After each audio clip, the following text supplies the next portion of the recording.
You're listening to I Have Some Notes, a proud member of the Alberta Podcast Network, locally grown, community supported.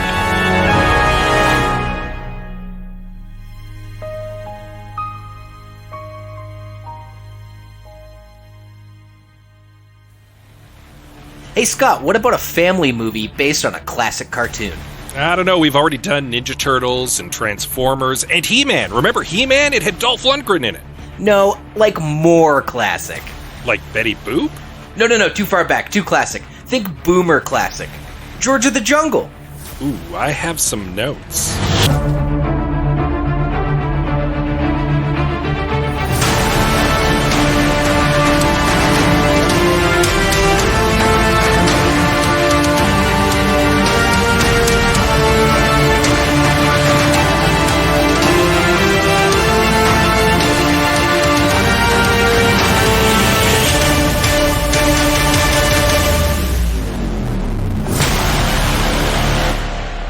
Welcome everyone to I Have Some Notes, the movie podcast with cuts, keeps, punch-ups, and tweaks on mediocre movies as suggested by you. I'm your host, Liam Creswick. I'm Scott C. Bourgeois.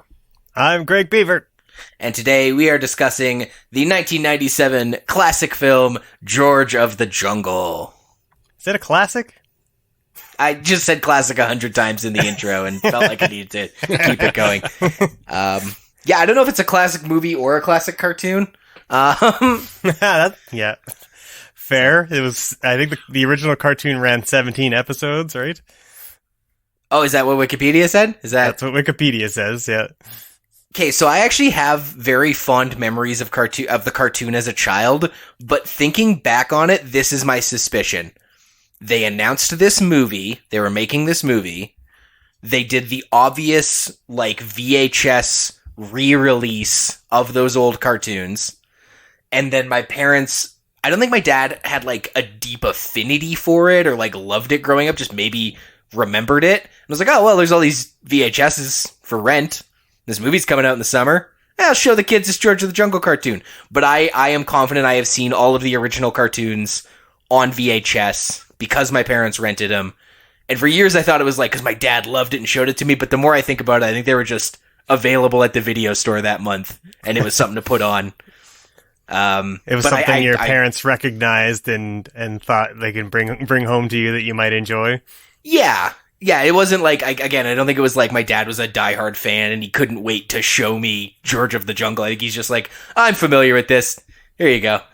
I was trying to figure out where this falls in the Brendan Fraser filmography, because I was like, there's no way he did this post The Mummy, right? And indeed, The Mummy is 1999, so this is a couple of years pre him becoming a big action star. Mm-hmm. What was this? Was this post Airheads, probably? Oh, for sure. And probably post Encino Man. Right? Encino Man is 92, and Airheads is 94, so yeah. Yeah. Yeah, we sort of picked this one because Brendan Fraser having a moment, a real culturally relevant moment with The Whale and some other cool projects. Do either of you watch Doom Patrol? No, actually. No, me neither. I'm glad I asked. I've heard good things about it. I have some friends who watch it and say that it's a very good show, and I just unfortunately I'm way behind on my television viewing is the simple truth of that fact. So I was also thinking about this movie's release in 1997. Doing the math on it, even though I said my parents weren't diehard fans, is this that sort of 30-year nostalgia cycle thing where they're hey, let's make a family movie based on cartoons people who are adults now being 1997 would remember? Is this the equivalent of how there's a Power Rangers movie and a Ninja Turtles movie? In the same way, a bunch of nostalgia movies based on cartoons from our youth, because we're all 35 to 45. Was this the equivalent of that in 1997? There were a lot of movies that were out in the late 90s and leading up to the turn of the millennium that all came out of the Rocky and Bullwinkle show. And George of the Jungle is in there, and Rocky and Bullwinkle, and Dudley Do-Right, which I think was another Brendan Fraser movie, actually. I think you're right. I had forgotten all about that. Yeah, they all came out like around the same time. So I wonder if there was like, if Universal Pictures was just doing like kind of like a thing where they were trying to reboot all of these old properties, maybe for a new generation. Yeah. The Flintstones was 1994. Yeah, you know what? This was them cashing in on Boomer's 30-year nostalgia cycle, and the same way that we're getting Ninja Turtles and Transformers and stuff geared at the new Ninja Turtles, the Michael Bay Ninja Turtles. Those old ones were striking while the iron was hot. Yeah, this one definitely feels like, what do we have left in the tank? Like, it's like we've done Flintstones, we've done some other things. Like, what else is there? I'm just waiting for the, like, once we're past the cycle and there's like the Ben 10 movie that I'm like, just, we're too old to have any nostalgia for, the Secret World of Gumball cinematic universe. Yeah. Well, I didn't recognize that reference, so there you go. I'm already getting there. I was pulling the only Nickelodeon cartoons from the last decade I could think of. Yeah. No, but I just with this movie, was this y'all's first time with this film? Yes. Anita apparently had seen this movie around the time it came out. And she informed me that she remembered it being fine. That was the highest praise she could give it. But I have never actually seen the George of the Jungle movie until literally yesterday at the time of this recording. And I sat down with Anita to watch it, and it barely held her attention. I was watching the movie, and Nita was more interested in scrolling through Instagram. And that is the first movie that we have ever watched together for I Have Some Notes, where she couldn't even be bothered to watch it. Sweet. I feel that energy, Anita, because I wanted to pull up my phone. And in fact, I paused the movie several times off the top because I kept getting distracted with other things. Yeah, for a movie that's as frantically paced as this film is, it is not good at holding your focus. Yeah. Well, I had sort of a unique experience because I was 10 when this movie came out, so I had seen it like at least twice as a kid, had fond enough memories of it. Again, don't think it was like a classic, but my partner, Amanda, who I watched this with, and who was the listener who suggested this particular film, was very excited to watch this because this was one of her childhood favorites. Her and her brother probably watched it a dozen times. And so we mostly, like, I got to live vicariously through her nostalgia for it and some of my own. We kind of went into it pretty excited to watch it and had a nice afternoon watching it, even though I don't think I'll ever watch this movie again in my life. Hold on. So your partner recommended this movie, and Greg's partner recommended Jaws, our previous movie. Does that mean Nita gets a turn to recommend a movie now? I think yes, and also our listeners need to recommend us more movies to do. It's true, actually. But yeah, whatever Anita wants to pick, we can. I don't know if that's fair on the listeners. This is a little bit more nepotism on our part because we've got a bunch of the listener movies already lined up coming up. So, but yeah, no, we didn't pick this so much as Amanda suggested it, and more again because Brendan Fraser's having a moment. No, for sure, yeah, it was absolutely for the algorithm, timely. Not to appease my girlfriend. But of course, this is, like we said, it came out in 1997, directed by Sam Wiseman, written by Dana Olson and Audrey Wells, based on the 1967 cartoon George of the Jungle. Stars the aforementioned Brendan Fraser as the titular George, King of the Jungle, Leslie Mann as Ursula Stanhope, Thomas Hayden Church as Lyle Vandegroot, Richard Roundtree as Kwame, and John Cleese as the voice of an ape named Ape. Right out the gate, I want to say Ape looked great. Mm-hmm. Yeah. Like, for a 1997 animatronic face and guy in a monkey suit, Ape looked solid. Like, that is a special effect that totally holds up. Yeah, his emotions like were totally readable, and it worked really well. Yeah, I also want to say right out of the gate, Leslie Mann looked great. Also the animatronics for Leslie Mann also hold up. Exceptional. She emoted so well, really believable. No, I mean, obviously Brendan Fraser looks great in late 90s with his shirt off. He looks like a does he jungle ever? man. Just that was kind of his shit. That was kind of his brand at that time, wasn't it? Yeah. Like he was the hot like dope. Like that was kind of his typecast for a while. Until again, The Mummy, where he showed that he actually has great action hero chops. So I honestly wondered a couple times watching it. I was like, is Brendan Fraser too hunky for this movie? Because I'm getting distracted. I also was wondering, there was a bunch of the lines Leslie Mann delivers, and I was like, do you think they wanted Joey Lauren Adams and they got Leslie Mann? Like, you know, because that there's kind of like, I'm talking like this and I'm cute, really made me, I got big Joey Lauren Adam vibes, and I think she was a bit more of a star in 97 more than Leslie Mann was, and I wonder if she, you know, that's who they wanted, and they got Leslie Mann. No offense to her, because she did great, and she had a great career after. Having watched some of the cartoon in preparation for it, I think she kind of just was doing the character a little bit. Like, that is how the original character sounds to me. So yeah, it's just working off the material. I was surprised to see Thomas Hayden Church in this movie. Like, wow, what a get! He's a very good actor, and he's in George of the Jungle.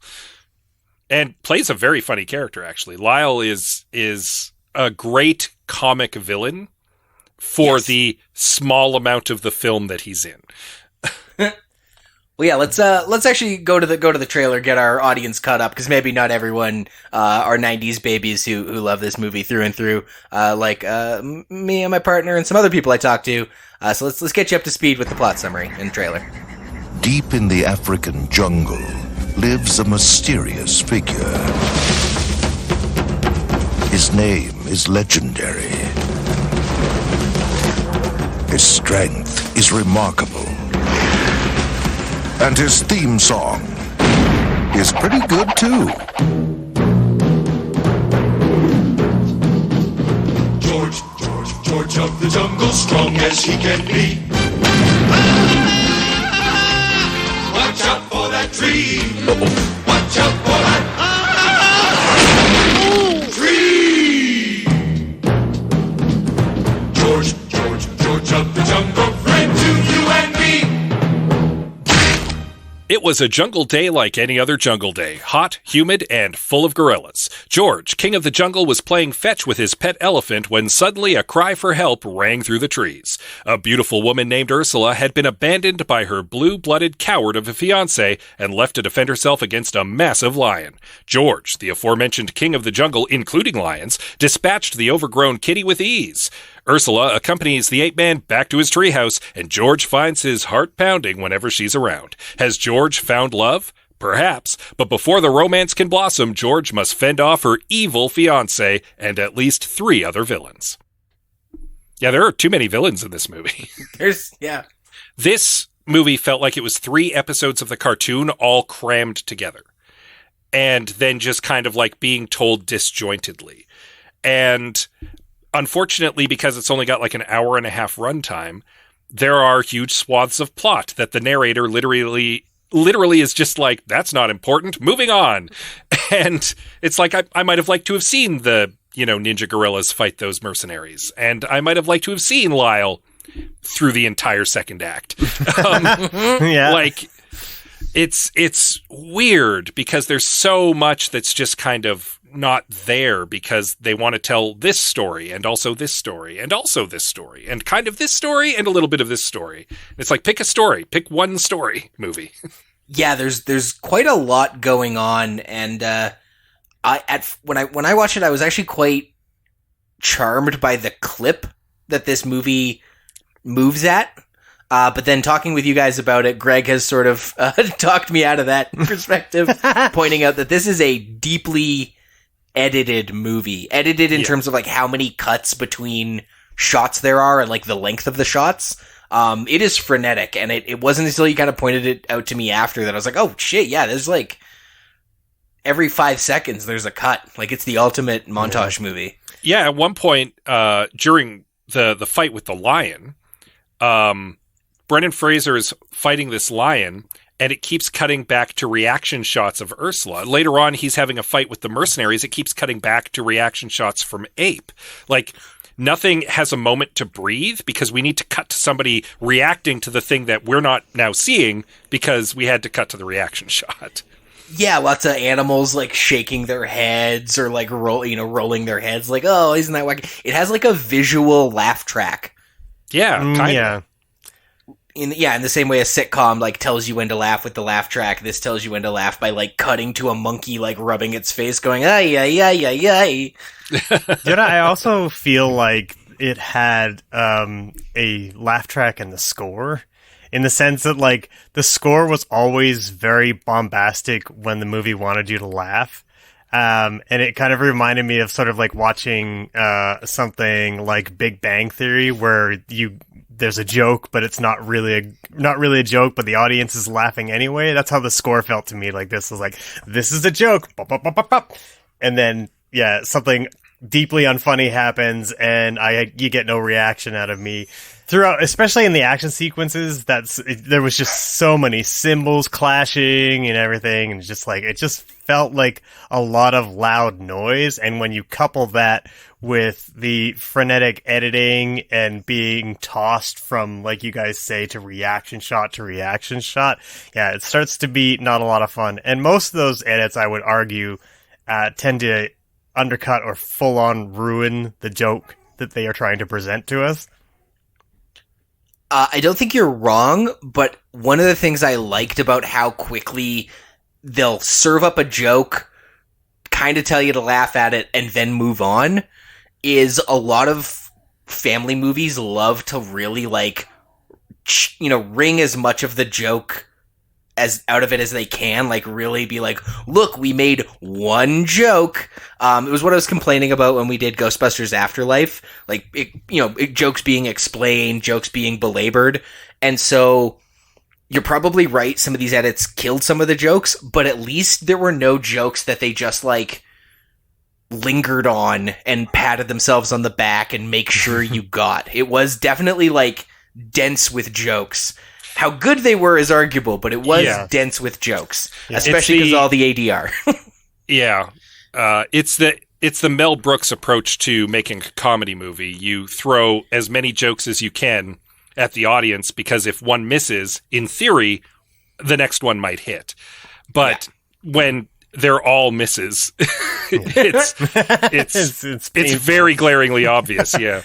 I don't know that they were all misses. I think it did a good job of, like, capturing cartoon energy. Definitely. Yeah. Sorry, I didn't mean to step on. No, I've been rambling. Yeah, you're like, I think we're agreeing. It did do a good job of being a live action cartoon. For sure. And I will say that to its credit, it definitely felt like a breathless episode of like one of those old cartoons, like a Rocky and Bullwinkle or George of the Jungle, where it's like stuff keeps happening and we've crammed a whole plot into like 15 minutes because we're in one segment of a longer show, and it's just bang, bang, bang, bang, bang. But the problem is when you stretch that out over an hour and a half, the formula doesn't really work, because you're not doing a sketch, you're doing a whole film. And you need to do more than just a sketch that's been, or in this case, 3 sketches that have been drawn out painfully long. Yeah.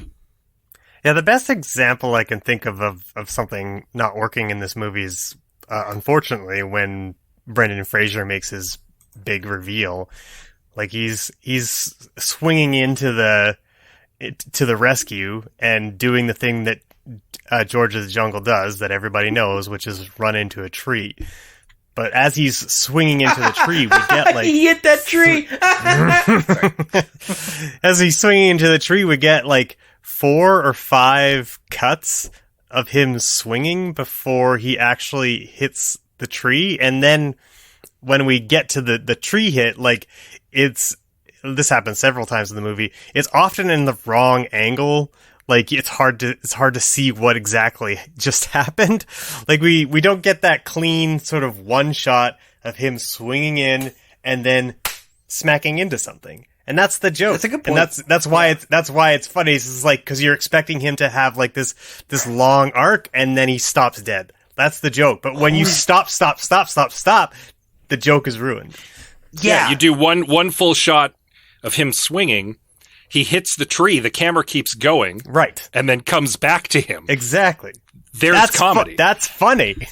Well, just because in the cartoon it would be one unbroken shot, and it probably is why they did it because it was they probably paid really good money to do it once and then reused it a million times. But he goes from one side of the screen to the other, makes impact, and it's hilarious. Whereas, on his way to it making impact, there's 5 reaction shots, and then we see the hit, and it kind of loses all momentum. That's a good. Maybe I wasn't watching this with critical enough eyes. Well, I think also none of the impacts, whether they're punches or tree hits or whatever, none of them feel like anyone has connected with anything.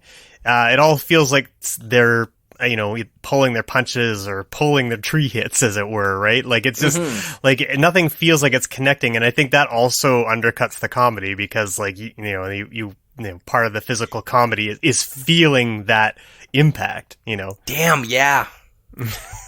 Actually, now that you pointed out, this movie does not sell a single tree hit, and that's really the whole... That's George of the Jungle's whole thing. It's the whole bit. That's the bit. It's literally part of the song, yeah. Yeah, so if you don't get the bit right, then, it's tough to... Yeah, they should have had a stunt guy, really try to sell these big hits, real Jackass style, sell them. Yeah. Legit question. On the note of George of the Jungle is known for hitting trees.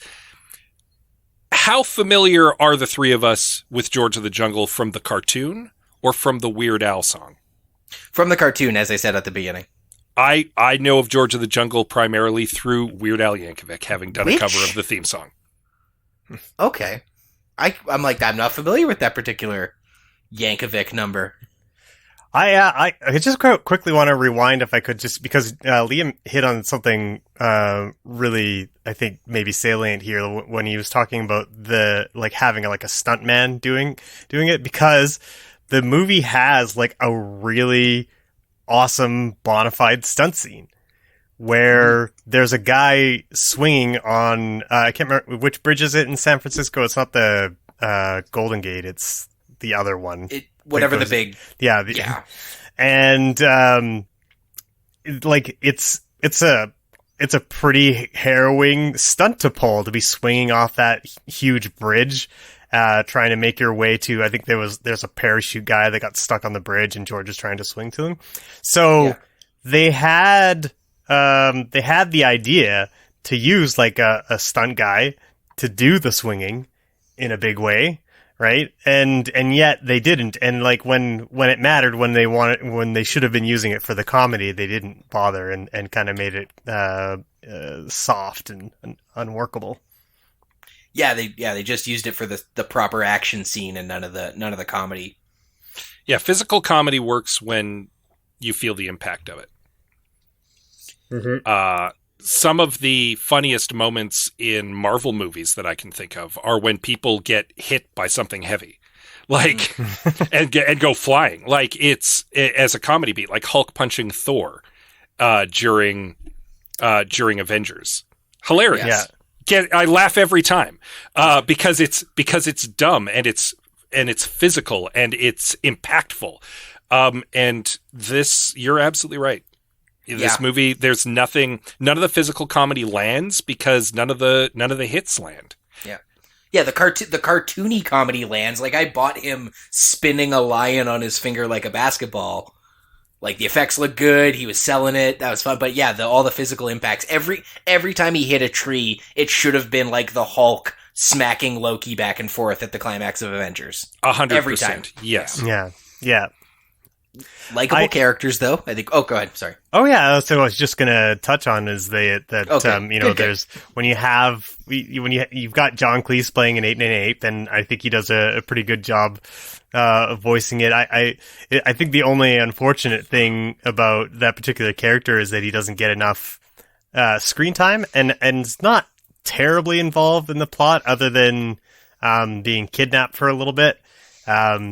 It almost feels like the poacher plot was added in just to give Ape something to do. Yeah. Or because we touched on this earlier, that there's a lot going on, a lot of villains, a lot of story threads that are kind of half explored.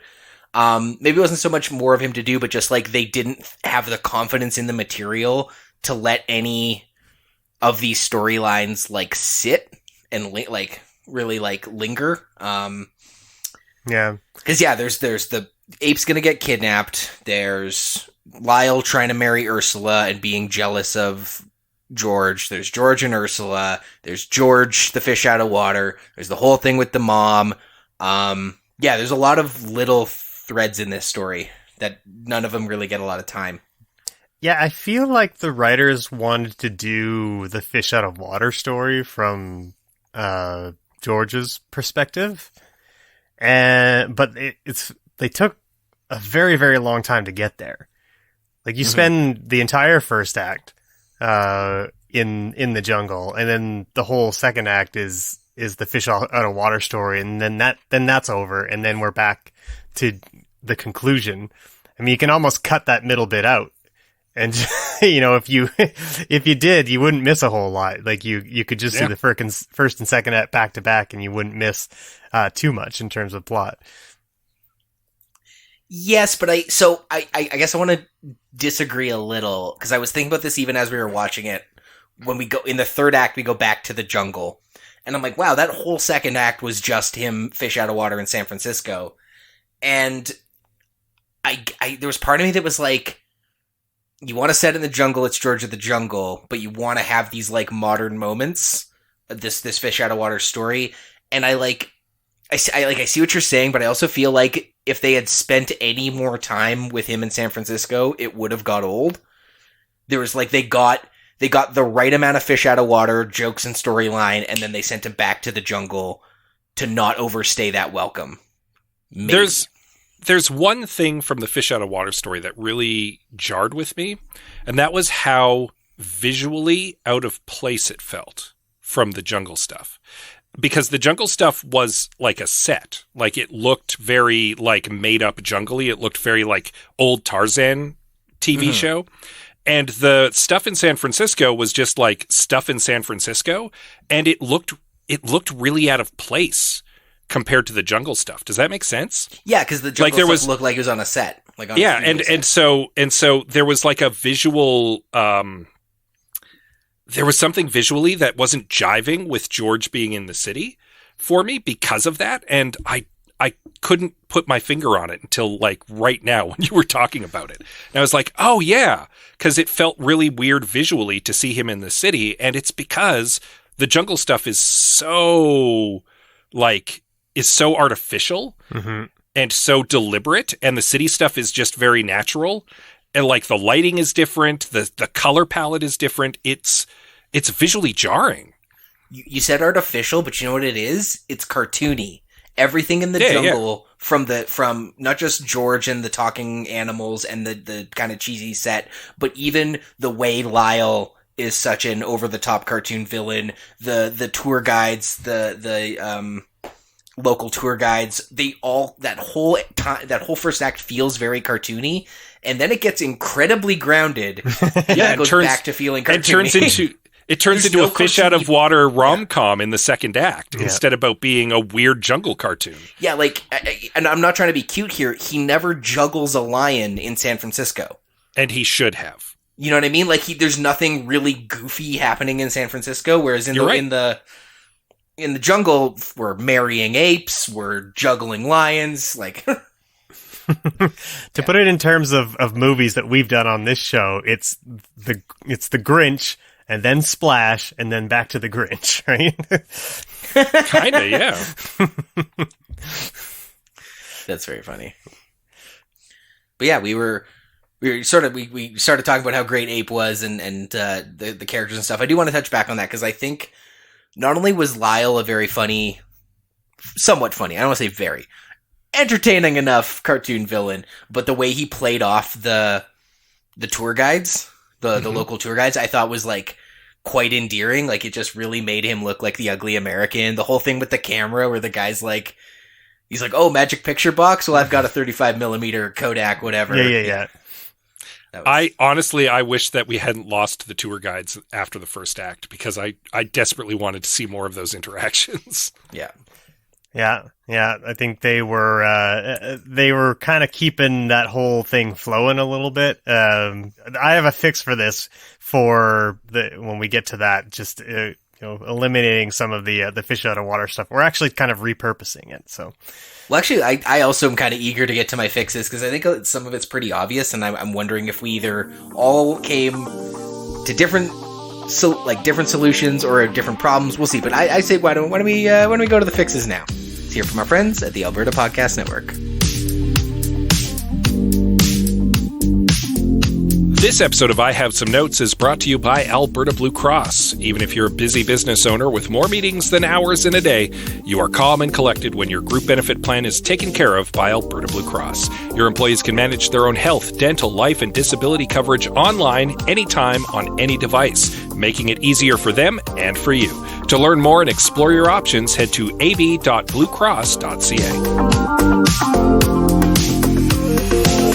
Is This For Real is a podcast about various facets of Black life in Edmonton. In the first season of the show, Breaking the Blue Wall host Omar Salaflou explores anti-Black racism and policing and tells stories about policing in schools, accountability in Alberta's policing system, and the impacts of police violence on Black Edmontonians. You can listen to the podcast and read more about each episode at isthisforreal.ca. You can also support the work of these podcasters in future seasons on Patreon.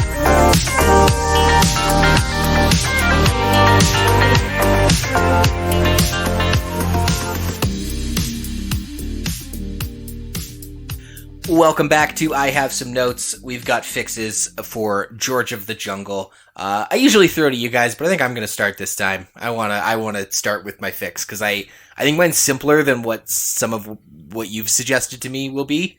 Because I think we all agree there is some incongruity with the middle. Like, Act 2 is incongruous with Acts 1 and 3. And I have a sneaky suspicion we all have different fixes for that. So I want to start, because the way this movie is plotted, Ursula and company go into the jungle. They meet George. There's this whole sort of moment where a lighter that looks like a gun gets mistaken for a real gun. Lyle shoots George. Ends up in, was it Ugandan prison, or? Yeah. I don't want to sound ignorant. Something like that. I think it's a fake country, if I'm not mistaken. Oh, I think it was like a real, like a made up African country, which is a little unfortunate. But nonetheless, he ends up in jail on the other side of the world. George goes back to America to get health care for the gun wound he suffered. Then there's this whole plot with Ursula's parents, specifically her mom, being very mad that she has brought home this jungle man and not Lyle, being very mad that she wants to not marry Lyle, and then being extremely mad that she wants to fall in love with this jungle man. And then, because the Tuki bird flew across the world to tell George that Ape's in trouble, he FedExes or UPSs himself back to the jungle and has a third act where everything comes together. Lyle is nowhere to be seen in that second act. Nope. Which we have discussed. And sort of the mom takes the place of the overbearing antagonist who insists that Ursula marry Lyle. And so my fix is more or less keep the movie the same, but you cut the mom entirely and don't have it so that Lyle shoots George and has to go to jail for a third of the movie. Have this mistake with the gun happen, maybe even blame the tour guides or blame like kind of no one, and Lyle, ever generous, ever the sort of caring individual trying to show his wealth, show off his status over George, foots the bill for the medical care in America and goes back with them and spends the entire second act insisting Ursula marry him the same way the mom does. And then when it's finally revealed that not only does Ursula not want to marry him, but she's in love with George, he gets pissed off and tricks George into going back to the jungle by throwing him in a UPS box and shipping him back to the jungle. And then once in the jungle, Tukey Bird is like, actually, George, pretty good you're here because those guys stole Ape. And more or less, the rest of the third act goes on the same. The first act, mostly unchanged. Just all that overbearing nonsense from the mom comes from an ever-increasingly frustrated Lyle. Is my fix. Yes? No? Yeah, that works. I like the mom. More than I like the poachers, actually. If I was to keep two villains, I'd keep the mom and I'd keep Lyle. Your fix works. It might work better than what my suggestion was going to be, which was that the moment that the mom finds out that Lyle's in prison, she immediately bails him out. And then when they have Ursula's engagement party, the surprise engagement party is a real surprise because Lyle's there. Because he's been bailed out of prison. And that gets him back into the second act, and it makes the mom more villainous because she's actively trying to bring Lyle back into her life. That was my suggestion. I do kind of like yours, though. It makes Lyle much more... It allows us to see Lyle's descent into further and further villainy that way. To the point where at the end, he's willing to force a woman to marry him because he's got, church powers. And he's boxing up George and sending him back to the jungle like an animal. And I'll even give you this. If you really want to keep the mom, one of his schemes in the second act is to kind of like sick the mom on him. And the mom's almost like a mini boss in the second act. She's your Hulkbuster armor. She's your Act 2 action piece. And then, when the mom can't do it, he's like, fine, I'll do this. Like, it's the classic villain, like, you fools, I'd have to do everything myself. Minions didn't get the job done. I have a confession to make about Lyle revealing that he's joined a cult and become an ordained priest. Mm-hmm. Anita and I, for a moment, thought that the twist was going to be that in the third act, he reveals he's a priest, and when she's like, I don't want to marry you, he's like, oh, cool. And then he was going to marry her and George. Like, we thought that was going to be set up as like the funny twist at the end. Too. And that was not at all the case. So we were very thrown by what was going on. Yeah, the ending where he like is going to just like force Ursula to marry him is very strange. And the best they get out of it is this dumb joke where he accidentally marries himself to the monkey. Yep. And I'm like, that's not a strong enough joke to have a forced marriage subplot. I kind of would maybe skip that. And it's more of just a demanding patriarchal forcing than any like literal, I'm going to say the magic words and you're married to me. Yeah, I think we can lose the poachers altogether, really. We need to come up with a new way to use ape throughout the second and third act. But I think... If assuming that we stick mostly with your way, we find a way to work in the mom, but Lyle is the one who insists on bringing George back to the States. That gives George, ironically, more time to fall in love with Ursula. Mm-hmm. Lyle is trying to play spoiler and trying to keep her focused on him, meddling with her family, making more and more large, grand overtures. Finally, he gets sick of having George there, ships him off to the jungle.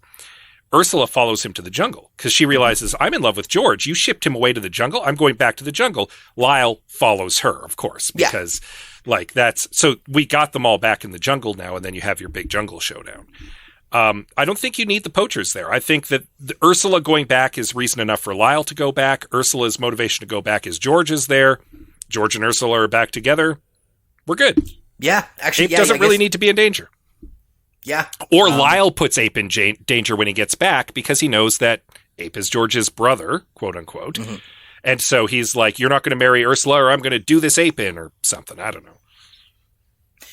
Yeah, I wonder if you cut the poacher thing, which is most of the third act is rescuing Ape from the poachers, which honestly the fight with the poachers was probably the weakest part.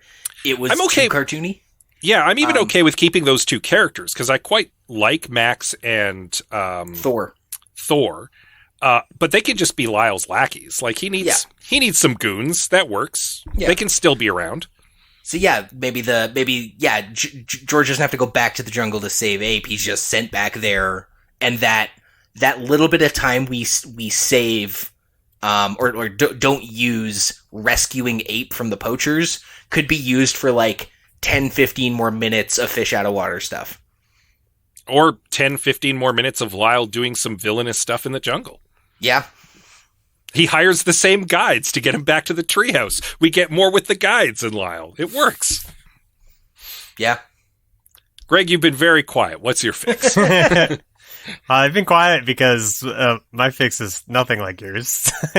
I should preface this by saying I have not read or seen anything regarding like Tarzan. So if this is just Tarzan, my bad. But so I was thinking just like you can have all the fish out of water stuff, but do it in the opposite direction. Use Ursula as the fish out of water. So she's the one that's going into George's world and experiencing all the weird things of the jungle, kind of thing. And you can kind of still have like sort of George meeting the modern world through the types of things that Ursula has brought with her in order to survive in the jungle, right? So you can still have those sort of like little modern things.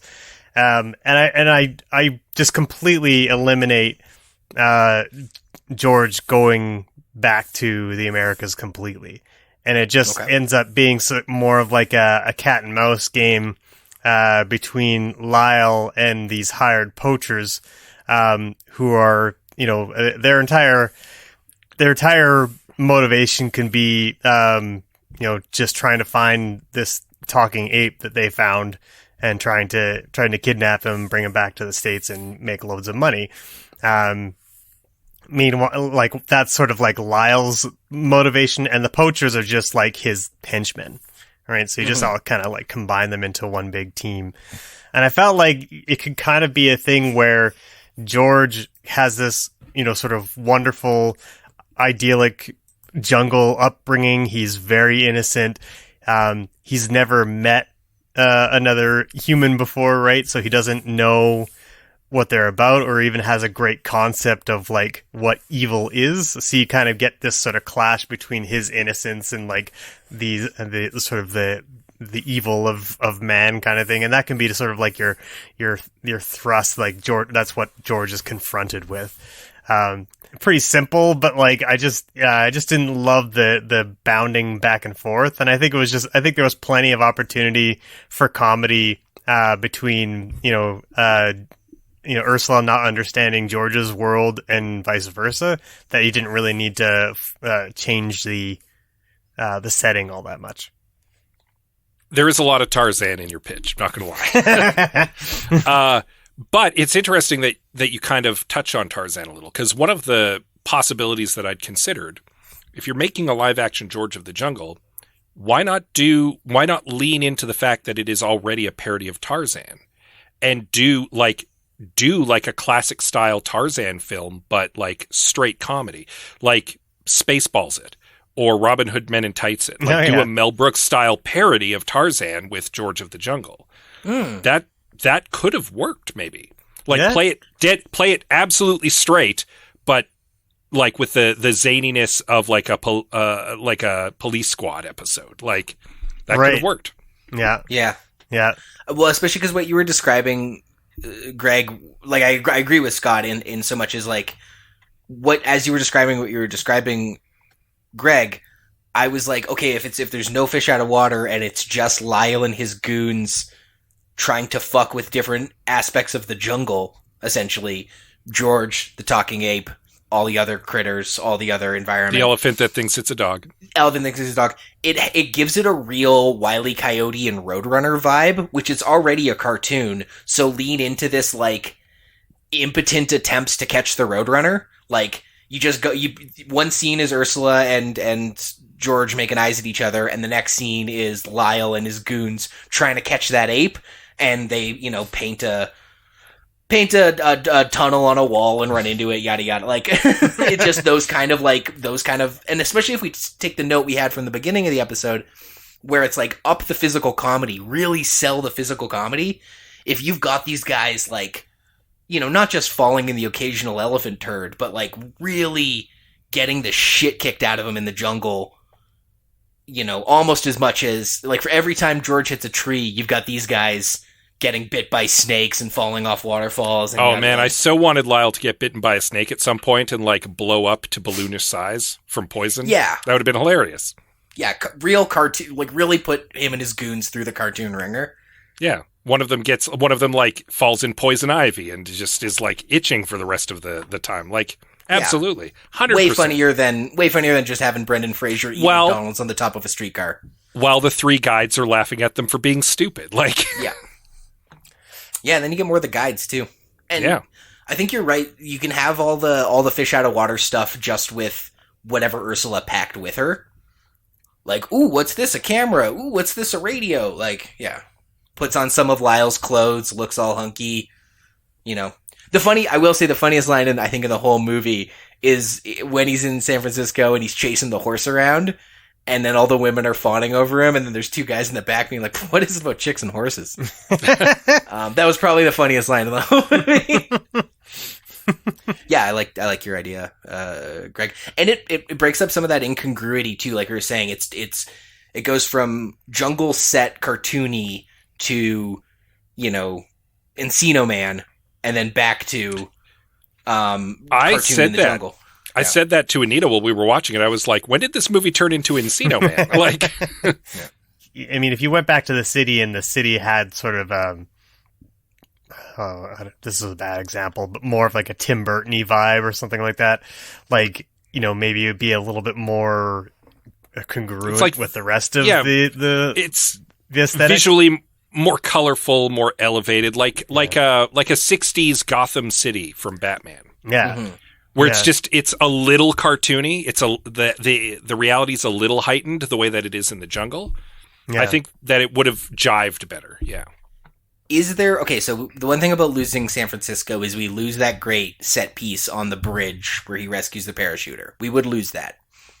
Is there room for a trip to like the biggest close city in this fake African country to have a moment like that, but it's like some backpackers or some, you know, locals maybe who have like something happens to a local, like you have a plane crash. Yeah. Have a plane crash in the jungle. There's your parachuter right there. George does a daring rescue. Ursula gets to fawn over the fact that he's a great hero. And Lyle gets to try to rescue him first and looks like a complete doof and fails. Like, there you go. And by having a plane crash, you make it full circle because that's how George ended up in the jungle. Yes. And we never really touched, like, his origin story is never touched on beyond the opening cartoon credit crawl.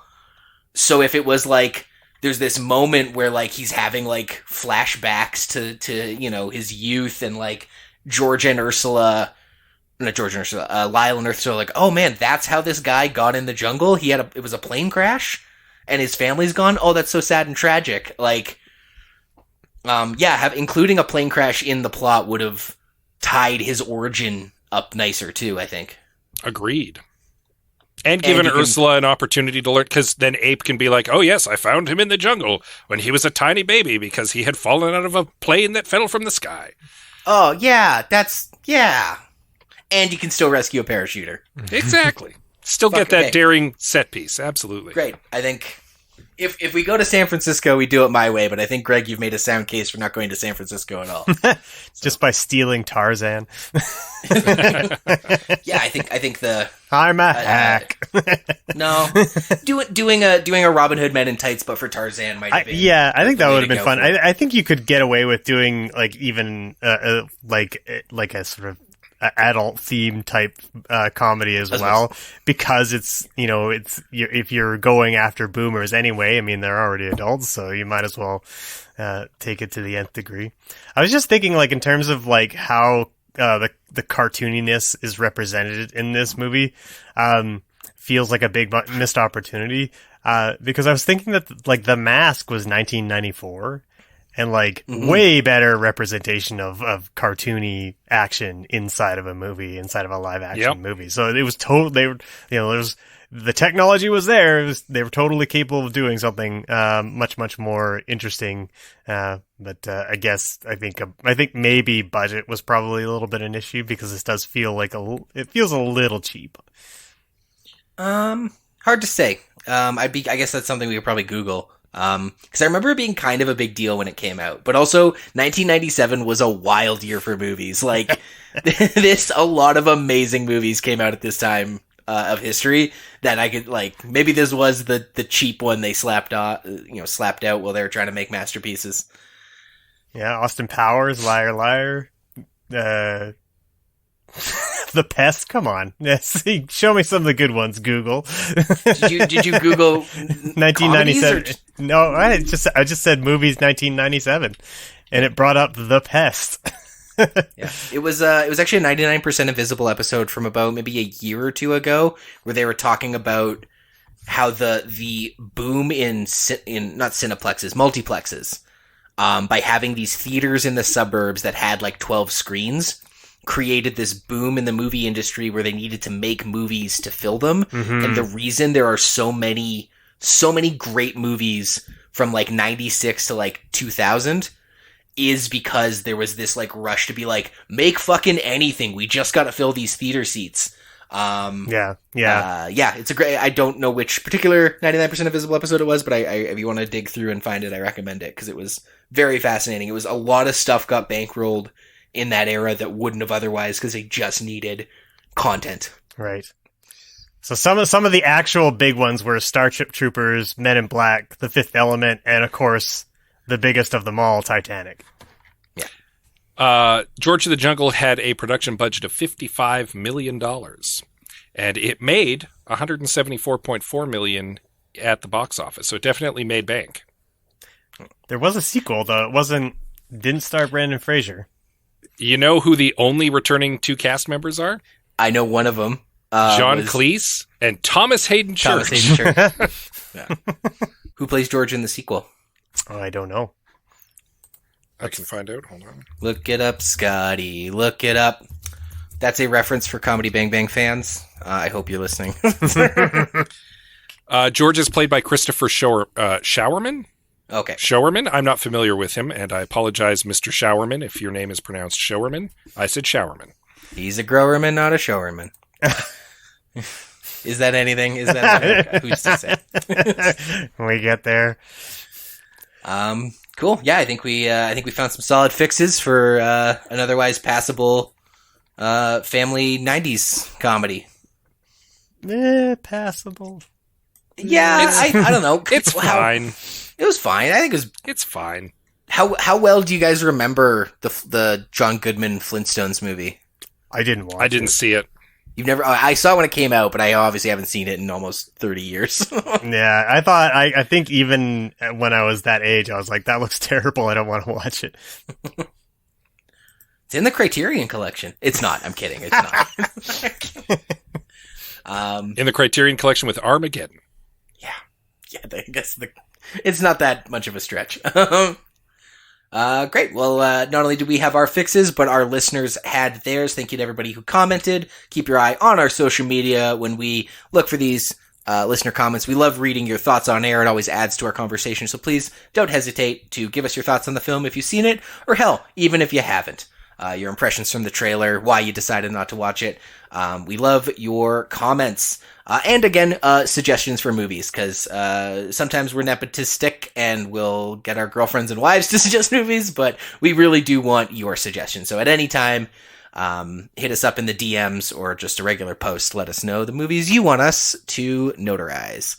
But listener comments for George of the Jungle. Tack says, far be it from me to forsake my vucare on ice long enough to scoff at the unsophisticated humor of George of the Jungle, but maybe limit the amount of crotch shots. For goodness sake, it's a movie for little kids. Don't give them ideas. Yeah, but little kids find that funny. I did find the fight with the poachers near the end, where Ape's in a cage and George is like kind of going toe to toe with these two guys. Like, he's obviously better than them, but he's outnumbered. Probably the most strained my credulity the most in terms of like the cartooniness to real world ratio. It was very stupid. Like, yeah, I don't disagree. Yeah, a lot of people getting hit in the nuts and farted on. Yeah, lots of farts. Is this the movie with the most fart jokes out of anything we've done on Out of this anything movie? we've seen? On this podcast, yeah. Quite possibly. I haven't been counting the farts is the problem. So I would need to go back and watch all the movies and make a fart tally to know for sure. Well, I remember he was just ripping stinkers left and right in the Da Vinci Code, so... That was the first one I was going to go back to. I was like, if there's anything that was going to beat George of the Jungle, it would have been Tom Hanks. Cut the Snyder farts. Andrew Craig says, I think Brendan Fraser is pretty great in this. Replace Leslie Mann and, dare I say, do the movie as a hybrid live-action animated film like Who Framed Roger Rabbit or something. Because first of all, I know Andrew's not here to corroborate, or elaborate. Replace Leslie Mann with who? And I guess what is animated and what isn't? Is it the animals? Do like a Mary Poppins thing? I don't know. I on the one hand, like the elephant that thinks it's a dog is already basically an animated cartoon. And Ape, while looking great as an animatronic, could have been a cartoon. Tukey could have been a cartoon. You could have made the jungle stuff literally more cartoonish. The problem is that, if anything, makes the San Francisco stuff more jarring. Yeah. I think the problem with that is like cartoon. it adds an extra conceit to the movie that already has one, you know? Like it's sort of like adding an extra layer that may actually confuse things more than anything. Yeah, one of the reasons why it works in Roger Rabbit is because the tunes are actual cartoons. Like, that's the conceit of what they are. Yeah. And the spectacle is cartoon characters interacting with real people. In this case, you're just cheating by making the animals cartoons, it feels like. I don't know. And I feel like some of the draw is to be like, oh, we can, the trailer's going to look good. It's generally going to look good because we can put all these animals in the movie. It's the same reason like you do a Dr. Dolittle movie. It's like, regardless of how good the movie is, one of the draws is like, it's a bunch of footage of animals. Like, people love animals. And let's be fair, if this movie was made today, all the animals would have been like Andy Serkis in a mocap suit. Oh yeah. So sure. Yeah. That was actually going to be one of my notes. Was like I don't like, make it just an entirely animated movie. Like it just do a full on CG movie or just a full on animated movie. Because I don't know. I don't like, in general, I don't like the aesthetic of trying to make live action cartoony. I don't think it works very often. It works. It works when it's sort of being commented on, but when you're trying to do a cartoon as a live action movie, it doesn't seem to be very funny to me. I find that I'm having to go a long way to suspend my disbelief. It's just not a type of or a style that I'm into. Counterpoint, Speed Racer. I'm willing to bet you might have heard me say almost the exact same thing during that episode. But here's the thing. I really liked Speed Racer, so I think that you can translate a cartoon's style and energy into real life. I just don't think this movie did lots of examples, and I think this one, I don't think this one is a bad example. I think it's a bad example of a good movie, but it's not a bad example of a movie that translates cartoon energy into a live action well. So I think Speed Racer is a good example. I think George of the Jungle is a good example. I think it does a good job feeling like a cartoon while being live action. Probably more than the Flintstone movie, if I'm honest. I watched Scott Pilgrim recently. That's another one that just like takes these like visual cues from the medium and applies them to live action in a way that like just works. I a lot about George of the Jungle does not work, but I think the cartooniness of it does, though it is valid if you're not into it. Yeah, I think it's more, it's the angle towards children, I think, that doesn't work for me. Because, like, Scott Pilgrim works as something that, like, translates animated styles very well, but it's not, like, it's not a children's comedy, and it's not trying to do that type of goofy humor. And I think that's part of what I don't like about it a whole lot. Speed Racer's kind of in the same boat because it's aping anime style, right? Yeah. Yeah. Speed Racer is just a little. I mean, there's other reasons why I don't think Speed Racer works, but like, it's this like when you're trying to do like Looney Tunes style humor in a movie, and trying to, and there's no sort of like Roger Rabbit conceit. Like, I just don't know if it works for me at all. Yeah, Fair. I quickly looked up some other ones. There's the obviously the Flintstones. There's the Alvin and the Chipmunks movie. I forgot. Poor sweet Kenan Thompson made a Fat Albert movie. Just seeing if there's any other ones that stand out. Yeah, and it was Brendan Fraser as Dudley Do-Right. Casper. I forgot about the Casper movie. Oh, yeah. Oh boy, That was around the same time, too, I think. I think there's a couple of those, wasn't there? There might, yeah. I think some of them were more direct to video. Sure. Yeah. Scooby-Doo movie, guys. Scooby-Doo. Yeah, the Scooby-Doo movie works. I haven't seen it. See, the thing is like, I haven't seen a lot of these because I don't. It's just not my jam.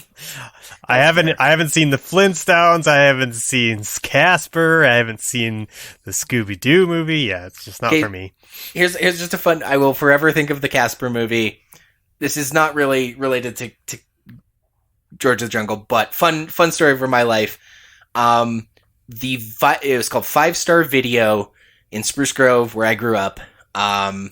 We go rent movies all the time, and they did the thing where like you'd ring them, the old video store thing where they ring up your rentals, and then they put them on the other side of the like magnet detector, and then you take them on your way out the door, right? Because you couldn't take the movies through the magnet detector; it would beep. And there was a turnstile to prevent people from going in and out. And I remember as a kid, the way the turnstile was designed, it would only go one direction.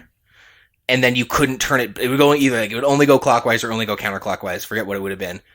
And it couldn't go back. But there was also a horizontal bar just above it, about halfway, for whatever design reason. And my little brother got his head stuck because it was that thing of like he pushed it too far and then couldn't push it back any farther. And he got his head stuck between the turnstile bar and the bar that was stationary that hovered just above the turnstile bar. What does this have to do with Casper? It was very traumatic. He was crying. They got him out. And to make him feel better, the video store people gave him a poster, and it was the poster for Casper, and we had it up in our basement for years. So every time I think about the movie Casper, I just think about my little brother getting his head stuck in the turnstile and my dad freaking out. So, there you go. I'm sure you guys will have plenty of experiences with your own children like that. Yeah, maybe, yeah. Sweet. Also, I told that story because that's all we have for listener comments. Everyone I talk to, I'm like, yeah, we're doing George of the Jungle for the podcast. They're like, oh my god, I love that movie. They were all people younger than me. I think this movie has a place in a lot of people 30 and under's heart. Sure. Because again, my partner really liked it. But not so much for our listeners, and that's fair. We'll get you on the next one. But thank you to Tack and Andrew for commenting. And thank you for listening. This has been our fix for George of the Jungle. I'm glad we did. It's been a while since we did a family movie. People keep sending us action movies. I wonder why. Yeah, like we like to change it up, and yeah, Brendan Fraser's having a moment. Are you guys excited to see The Whale? Have you heard any of the buzz? Is that one of the ones on your radar? I've definitely heard some buzz, and apparently it's done really good on the festival circuit, despite some controversy about him having been in a fat suit, despite the fact that a lot of the people complaining about him wearing a fat suit are also the people saying that he's too fat to do another Mummy movie right now, so it's like 6 of one, half a dozen of the other. I don't know. I'll probably get around to seeing, though, because it's apparently quite good. Very gutting movie, apparently. When I want to feel sad, I'll see it. All right, well then, thank you again for listening. You can follow us at I Have Some Notes on Twitter. If we're still giving Elon Musk our tweets and attention, you can follow for the time being. We're on Twitter at I Have Some Notes, at I Have Some Notes Pod on Instagram, and Facebook.com/I Have Some Notes. Wherever it is you're listening to this, please give us a subscription if you haven't already. By that I mean subscribe to the podcast, rate, review it, wherever it is you're listening. It really does help us out. Both George and Lyle in this movie offer very contrasting views of how a man should act. And if you're interested in exploring that any further, you can check out Modern Manhood. Herman Viegas interviews guests who offer varied perspectives on masculinity. You can check it out right now at albertapodcastnetwork.com. And, that's also where you can find our podcast. So do that. Those X-Men movies, they're full of old mutants. We want to see New Mutants, so join us in 2 weeks for New Mutants. And of course, give us those comments as well. I'm sure you got them. We all saw New Mutants. Until then, I've been your host, Liam Creswick. I'm Scott C. Bourgeois. I'm Greg Beaver. Keep watching the skies. And watch out for that tree. Fuck it. Just take it again. Take the whole thing again. I'll let you do it. We did it in sync. We can keep it. It's fine.